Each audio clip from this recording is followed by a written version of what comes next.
Kasikota centre లో ఉంది. ఎక్కడ అందగతి? ఏమి నీ ఆవిడ? నీకు పెళ్ళయిందా? నాకు పెళ్ళయింది. ఎంతమంది? పెళ్ళయిందంటే ఎంతమంది అడుగుతున్నారు? పిల్లలమ్మా? పిల్లలా? పిల్లలు లేరు. గ్యాప్ తీసుకుని వచ్చింది కదా ఇప్పుడు. ఊర పనికి మాలి. మా ఆయన ఏం చేస్తారో తెలుసా? ఎంతకు మీ ఆయన? ఆయన డాక్టర్. మీ ఆయన డాక్టర్? ఎక్కడ?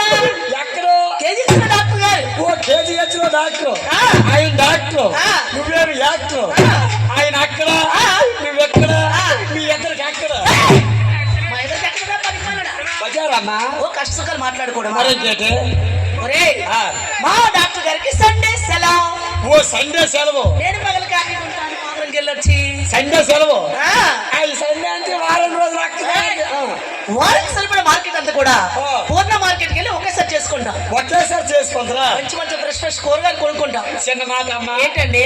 నేను రోజుకి మా ఆవిడకి 3-4 సార్లు చేసిన ఇంకా చెయ్యు చెయ్యు చెయ్యు సార్లు చెయ్యి చెయ్యండి. ఎంతమంది ఉంటారా?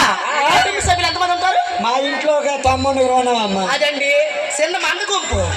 మరి 3 పూటలు మొదలు చేయడమే. మరి నేను అడగనుకోవాలి. సైకిల్ తొక్కుతావు కదా, అందుకని ఓపిక ఊరిపోతాం. బైక్ కొనడానికి ఓపిక లేదు. నాకు కారు ఉంది, నాకు స్కూటీ ఉంది. కారు మీద వెళ్తాం, స్కూటీ మీద వెళ్తుంటాం. కారు అంత ఏ యాత్రలు కొన్నారు? కాదు కాదా? వీలుగా కొన్నాను. చిన్న మాట. ఒరే ఆయన, మరి కూరగాయలు కొనుక్కుంటాను కదా, మరి నేను ఎక్కడ దాచిపడతాను? మా ఎందుకు పాడమో నీకు తెలుసా? కాదు, ఈ వారం రోజు సరిపడా కూరగాయలు ఒకసారి కొంటారు కదా, మరి కుళ్ళిపోతాయి కదా? నో పాడైపోవు. అవి ఎప్పుడు ఫ్రెష్ గా ఉంటే మా నరసింహరావు గారు మా ఇంటికి వచ్చారు.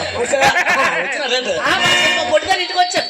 నరసింహరావు అలా డోర్ తీసి ఇలా పెట్టి అలా ఇచ్చేవాడికి డ్రింక్ బాట్ల మా కూరగాయలు దాచుకుంటాం. ఓ మీ దగ్గర పిచ్చాను లేదు. ఎప్పుడు కాన్నావు? ఇప్పుడు నా దగ్గర